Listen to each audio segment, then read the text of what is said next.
So, Forrest, you're in charge. I'm not in charge. I got no questions. You're the oldest. I don't have any questions that you can answer. Yeah. How's Denny? Somebody checked on him today. Claudia heard from, was it Alan that went up there, Claudia? Yeah. And what did he say? I'll read it to you. He just said Uncle Denny was kind of out of it, in and out, and thought he would get out of the hospital tomorrow. But he was kind of drugged up. You all here, Claudia, all right? Yeah. So hopefully he'll be out tomorrow, but he's in there tonight. So is everybody feeling good about their gear? Yeah, we bought, Jolyn bought inflatable pillows. Pillows? Nice. Shut that door. Inflatable pillows, those sound kind of fun. Yeah, we'll see. Claudia, Uncle Brian, how cold do you get at night when you're in those?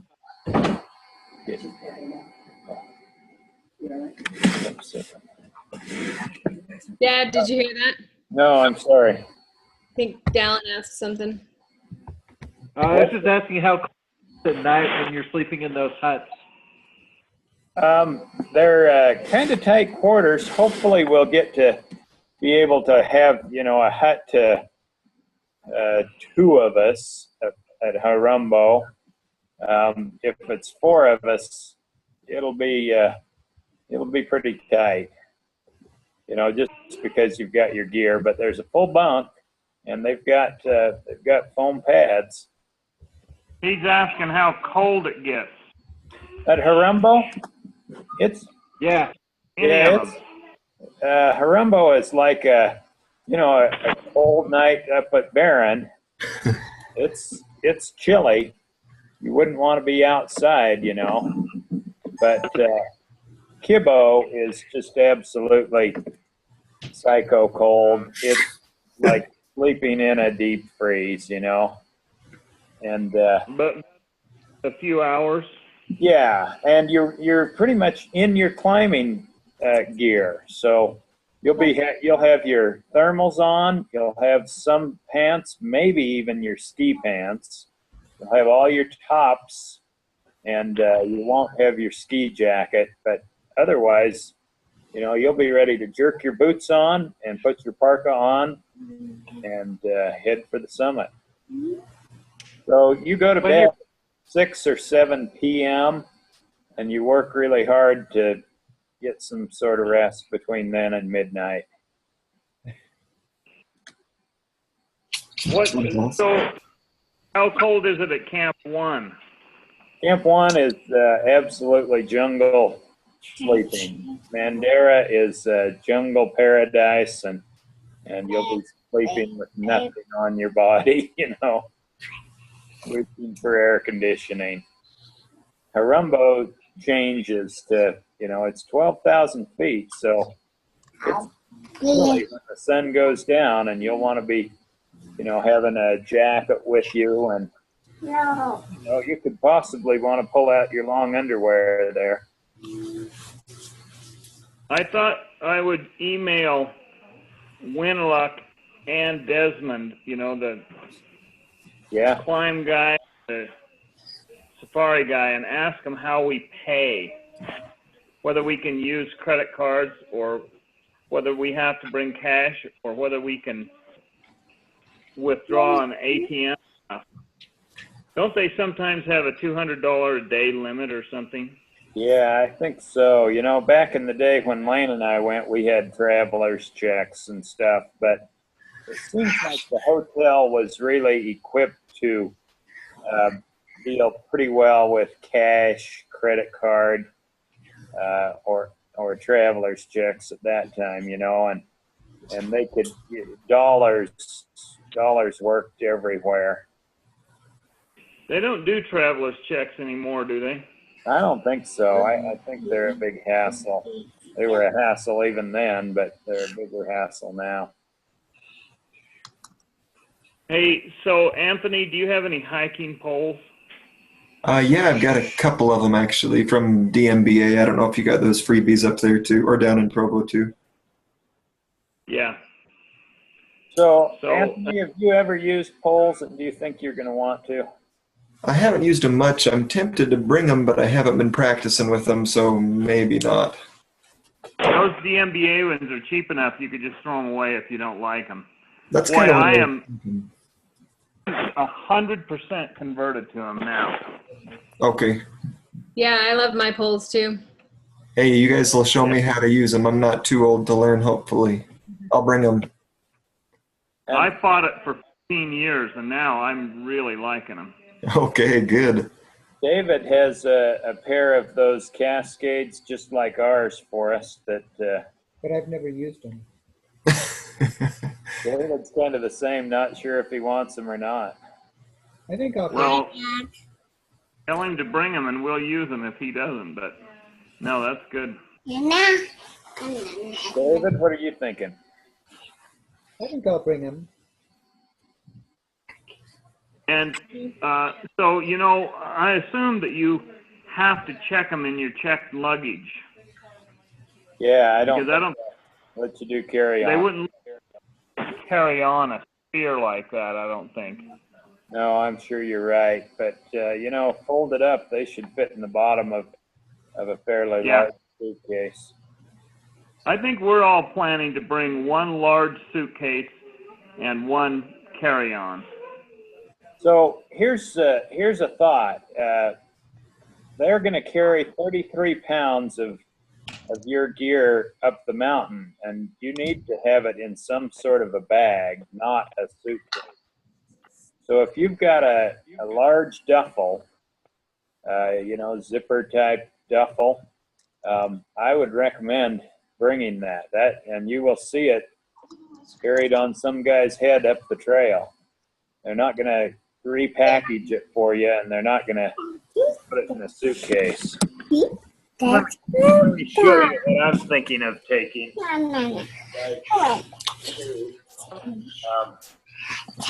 This bag, David and Anthony and Luce. Yeah. Okay. Quite a bit of stuff, and so I don't think I'll have it out on the plane, but I'll take it with me. What is that? Oh, it's just a large duffel. It's you know, a lot You bigger, wouldn't want to.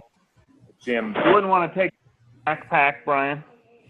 Well, I'm taking the backpack for myself, but not for those guys to carry my gear up the mountain. Right. Yeah. So they will let us leave stuff at the hotel, and of course that you can put in a suitcase. But think about what your 33 pounds that they carry is going to be housed in. So we do need to bring our own bag, huh? Yeah, I mean, they would probably transfer it to a flour sack for you, but Lane and I actually, we were kind of concerned about security, and we had those little paddle locks on the zippers of ours.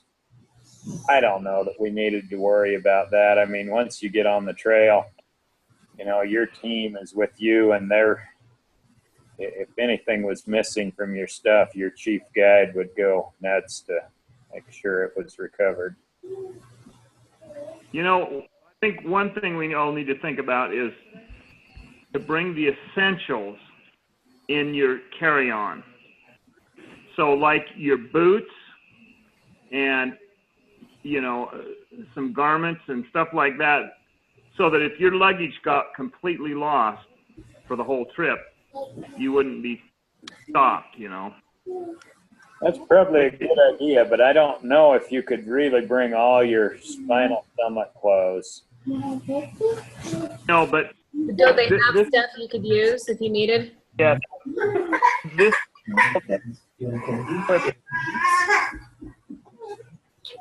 kid's making noise. I think that's a good idea for us because, you know, the stuff that you think couldn't be replaced by them, we ought to bring, like you say, garments and boots, your own basic clothing. Yeah. I have a question. Do you put all of your stuff in a plastic bag, waterproof, before you put it in your duffel bag? I can't remember if we did that, but it sure would be easy to take some garbage bags and just stuff your clothes and stuff in those, and then in the duffel. Sure makes sense to I me. might ask Raymond about that to see if anything's changed in 15 Well, years. they said it's to keep it dry. And what about ponchos? Do they give you those? I mean, you rent them? Forrest, I don't know. We didn't, but You didn't what? we didn't have ponchos. We didn't need ponchos. We did have jackets that would turn back the rain, but Yeah, he said they have rain gear that they'll provide if you don't bring it. But you have to pay for it. Oh, it's a fully equipped frame, so I don't think they would provide all your clothing, but they'll give you the sleeping bag, the pad, the coats, all that kind of junk. Did you take your own sleeping bag before? yeah, I believe we did. I think we had our nice North Face bags, but we weren't. I don't recall that they called ours fully equipped. I think they told us to bring ours. I'm gonna show these guys. This is my fleece liner. Yeah. It's just the size of a sleeping bag, and it's fleece, and it's got a zipper, so it looks like a little kid's sleeping bag, basically. But it's just fleece. And if you're worried about, sleeping in somebody else's sleeping bag and you want 20 degrees more protection, these little fleece things are great. David, tell them about that silk one. Yeah, I was talking to somebody that went to Kilimanjaro in February, and he said the same thing, that you can buy liners. They call these liners, right? And Yeah. you can buy flannel, fleece. He bought a silk, actually, because he kind of liked that. And so that's what I was thinking of doing that too. So I don't know. Can't hear you, David. Can you get any more volume on your computer, David? I don't know. Can you hear me now? Maybe just sit closer. That helps. Good. Anyway, Yeah. the guy was saying that you can buy liners made out of different things, and he bought one made out of silk, actually, and because I think that'd be a great compromise for not having to take a bag. They're expensive. Like you were breathing in your own germs. Jolene's gonna make some for the three of us, I guess. Out of fleece or silk? Silk is pretty expensive. I looked into the bag liners for when we went to Barren Lake, Yeah. and the silk liners were pretty expensive.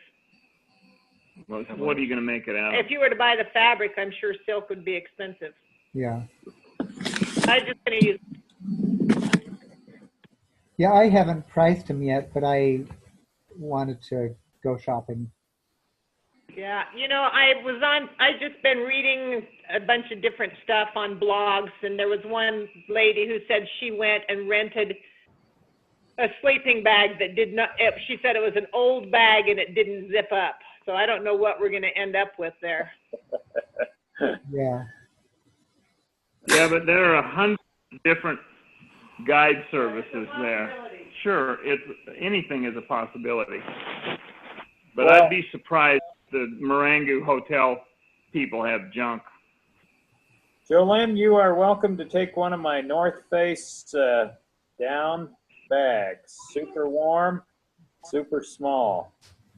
She's got one of Tyler's, a North Face Someone bag. else might want to use it, though. You guys want to take it? This is the sleeve. No, it's fine. See how thick that You're not is? going to put a zipper in it, are you? No. Yeah.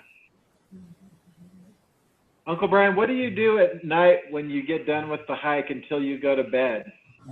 Write in your journal. That's what Is that landed. how you ended up with a page account? Yes, Yeah. exactly. You know, it really was kind of fun. I mean, when you get done with your daily hike, there's a lot of cleanup, and then, you know, a whole lot of your trip time is spent packing and repacking and figuring what you want to take for tomorrow because it's going to be different than today, and then wandering around the camp area. That first night, there's a short hike out to a crater that gives you. Crater's not much, but the view is pretty incredible. At Harumbo, it's kind of wild area, not much to hike around, but still stuff to, you know, wander a quarter of a mile from the camp to outcrop of rocks or something. Asking is, should we bring cards? That's what I was gonna say. You know, my thought is don't bring that kind of stuff because you will end up doing something meaningful rather than playing rook, you know. Meaningful. President Kimball played it. It's great. Let's do it down on the at the Hotel Marangu, but on the mountain, you know, you'll take a walk and see something that if you'd been playing cards, you wouldn't have seen. Brian, describe the huts at each place. How many people do they hold? Well, if I recall, the Mandera had, I think they build these funny little A-frame huts that are, you know, the whole peak of the A-frame probably isn't more than 10 feet high. And so you get in them, and there's one bunk is right on the floor, and the other bunk is, you know, chest high or lower to you. And of course, the walls are coming in, so there's, you know, 4 bunks in there. And like I say, if they're all occupied with sleepers, not a lot of room for gear. If they're not, they're heavenly. If you've got one bunk for your gear and one bunk to sleep on, 2 people in one of those is wonderful. And then there's a wall, and the other end of it is also a 4-person deal. So little building, A-frame, that 4 in one end of it, 4 in the other. And I think Mandera, the first night, is bigger A-frames, a little bit more room. Harumbo is where it kind of counts because we end up spending 3 nights there, 2 on the way up and 1 on the way back. Kibbo. So if there's 7 of us, if we got one of those A-frames and had one bunk open to put all our packs on, would that work? Well, you know, it'd be 4 in one and 3 in the other. They're not connected. Oh. So the wall is solid between them. You have a door on each end of the A-frame. But Yeah. We need to be aggressive in asking for, really, I think, 2 people to one of those 4-man ends of the A-frame. That's what Yeah. you know, Lane and I were a little bit aggressive when they were sticking 4 of us in one. And we went and said, hey, you know, we need more space. And they said, oh, here's another key. They gave us a key to another hut. So we didn't end up spending the night with 2 strangers. Told you those nurses ended up, 2 of them in one, and then in the middle of the night 3 more people or something came into theirs, and one of them was a man. Weird. You kind of have to not be mean, but, you know, aggressive in asking what you want for, and they'll give it to you. Kibbo is a stone building. I guess there's windows and stuff in it, but it's not a tight hut by any means. It seems like the bunks and stuff there were kind of a collection of a variety of stuff. It's not an enjoyable place. It's super cold. You leave your stuff on the bed there when you go to the summit. Your stuff that they would normally be carrying up the hill, and they watch it for you. But then when you come back, you pack it up quickly and send it down the trail with the guys. Can you take a nap when you come back? Most people don't, but Lane certainly needed to, you know, and got a lot of packing and gear changing to do to get out of your summit clothes. By this time, you know, it's middle of the day, so it's warm and you can strip off your long underwear if you want, but certainly get rid of your parka and ski pants and all that. Is everybody pretty well prepped with a full contingent of ski clothing? Thermal, another pair of pants, and a pair of ski pants.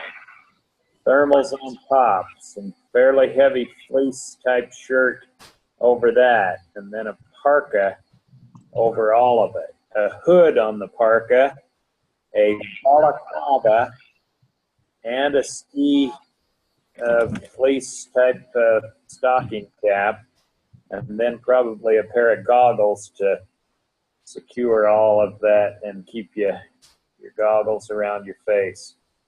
Really, ideal is when you walk out of the hut that morning, the only flesh showing is below your nose and above your upper lip. Everything else is covered, you know. I'm not going. Because I don't like being comfortable, and this sounds like it's going to be uncomfortable. You get blessed with some really nice weather and not have to take all that. But man, you know, everything you've read says be ready for 20 degrees down to 0 degrees, you know. Yeah. You know, Brian, have you heard of people not making it because of weather? Not many, but I'll tell you, I mean, you know that being out and being cold will take your energy and you'll want But it. I just mean where the guides won't let you go any further because of the weather. Oh, yeah, I did hear about a couple of those climbs where it was either snowing hard or it was just everybody was freezing up. Have you? Not much. Yeah. But the other thing that we need to think about, and we don't have to figure it out tonight, but is if somebody gets sick with edema and has to go down, then how we're going to deal with that. I guess they'll have enough people that they could. Well, this might be one of the questions you want to throw at them for us. When Lane and I went, there were a bunch of porters and cooks who really are, not to be rude, but they're a second-class citizen. You don't ask them climbing questions or even what's the name of that peak because they don't know. You know, they're just workers. And then there's your guide, chief guide, and we had an assistant guide. Those guys answer all your questions. They interface with you a lot. If you have a problem with one of the porters, you'd go to the chief guide first. My question is, for 7 of us, how many of those guides are coming?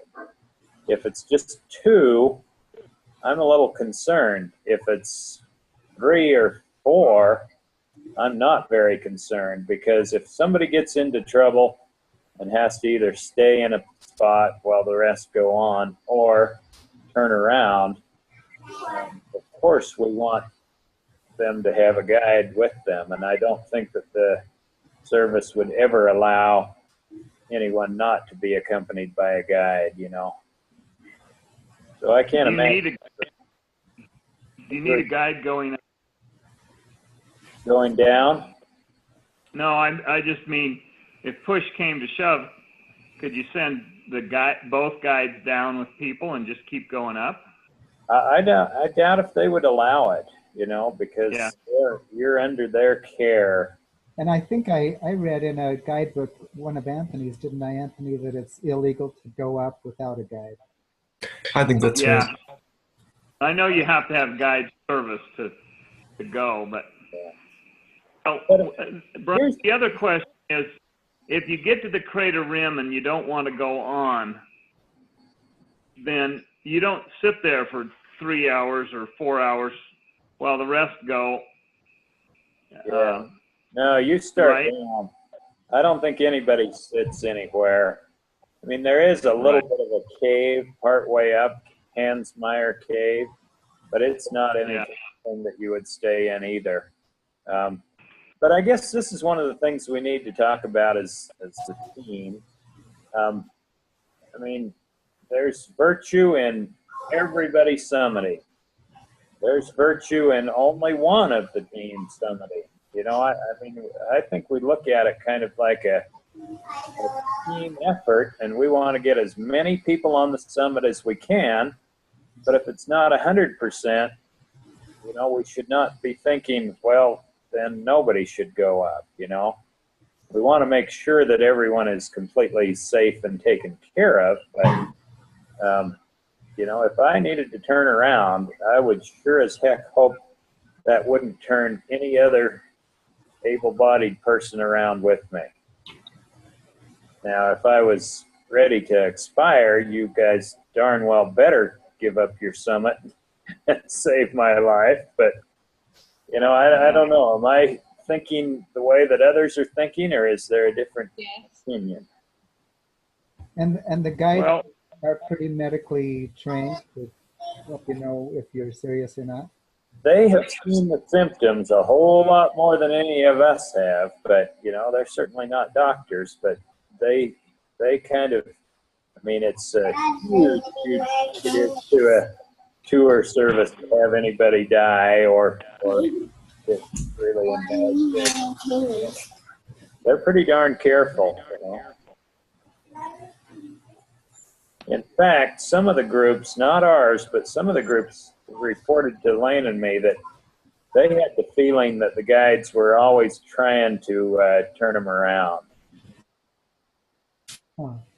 You know, it all pays the same, and if we don't have to take these suckers all the way to the top, we're still going to probably get, you know, just as much money as if we summited all of them.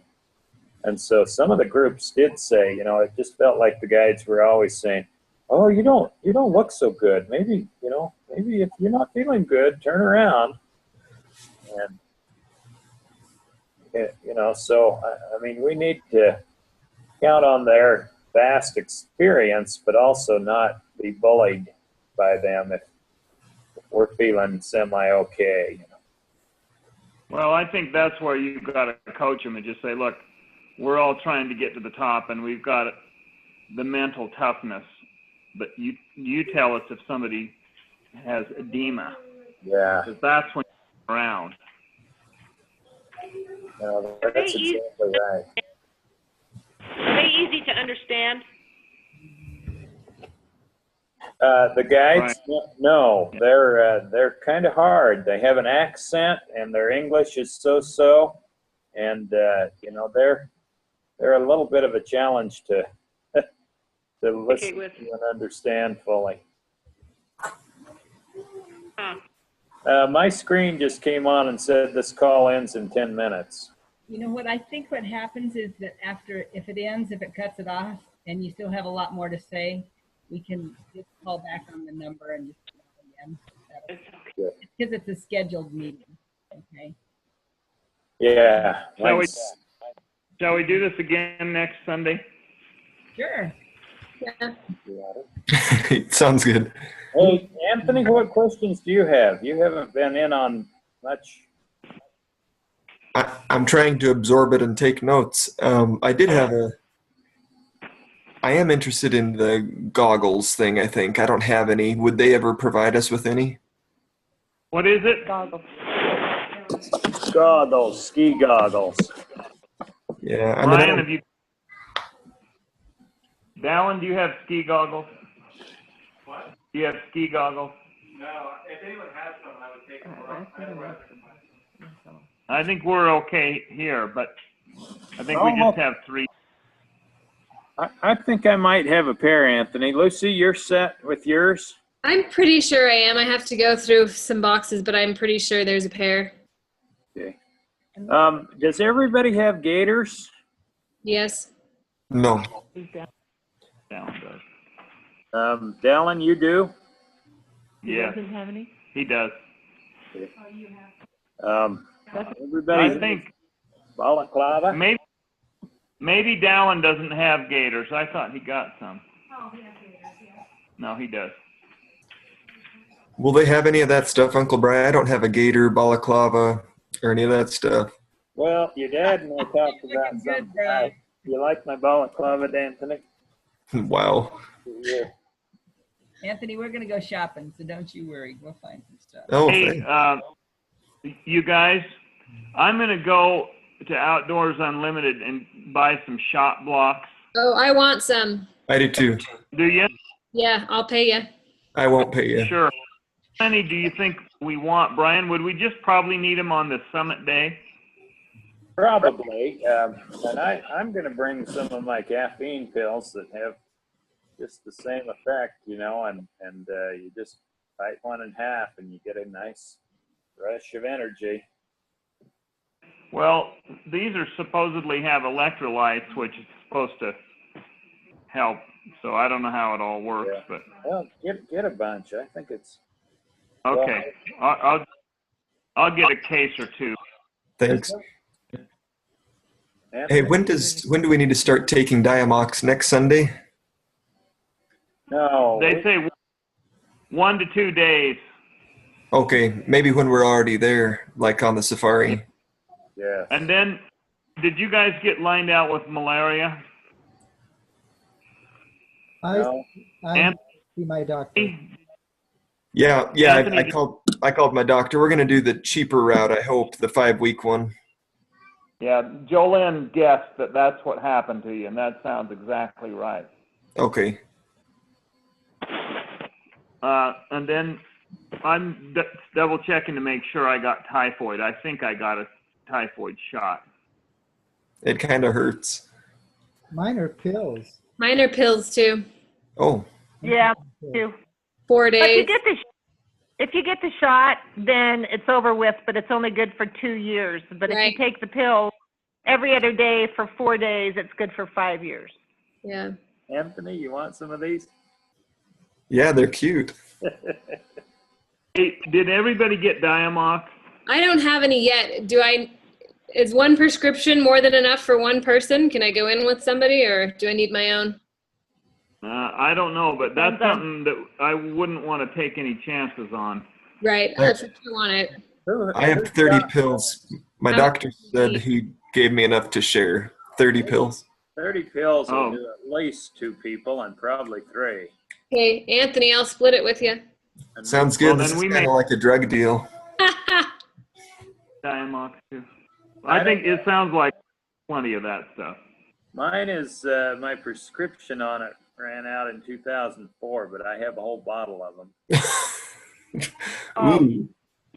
Still good. I'm not taking. I'll share with Hey, Anthony. Brian, on the 33 pounds, are we going to have a hard time staying at that? I think you'll use all of it, but you know, it's just how many changes of socks and garments and pants you want to take. You know? Because I'm going to have to hire another porter for $105 For the to carry CPAP.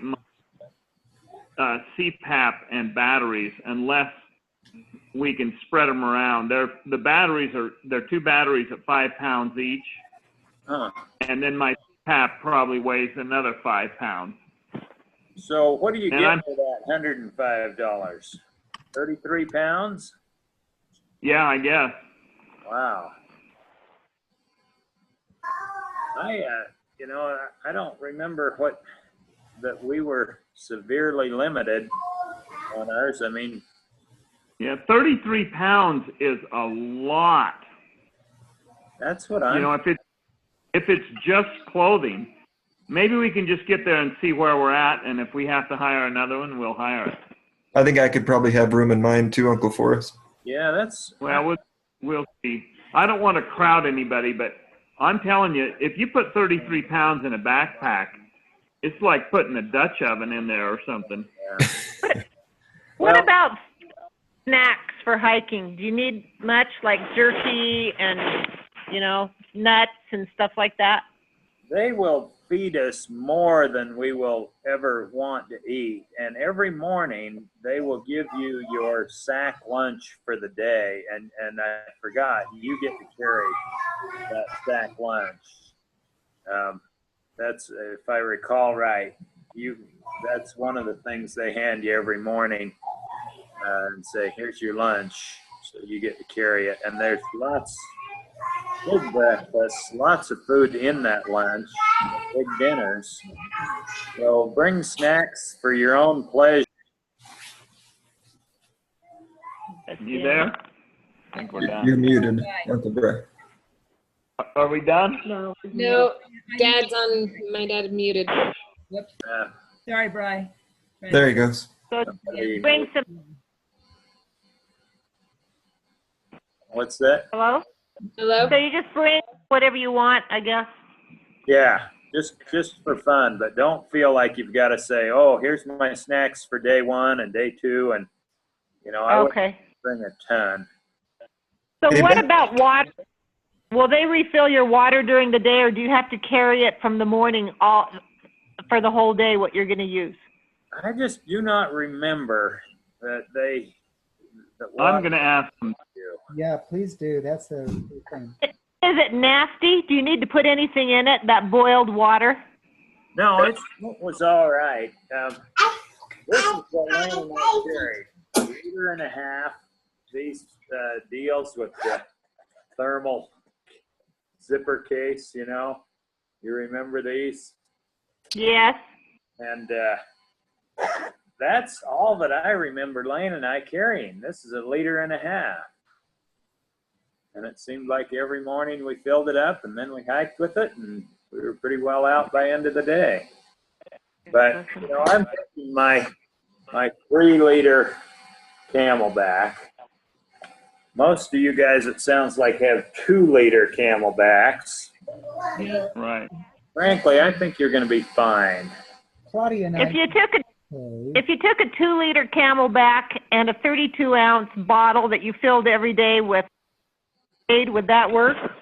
I think so. And we might find out you don't need the 32-ounce bottle at all either, We're going to get kicked off. It always kicks you off earlier than you think. Do we want to call back tonight, or shall we just wait? No, we can just do it.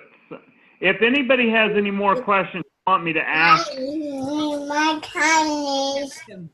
send them to me before 8 o'clock tomorrow morning. Okay. Let's do it. And let's also get an email question list going around, Yeah. All right. Okay. Thank you. Magnificent setting. All right. Bye. Kilimanjaro or die. Or Keeley.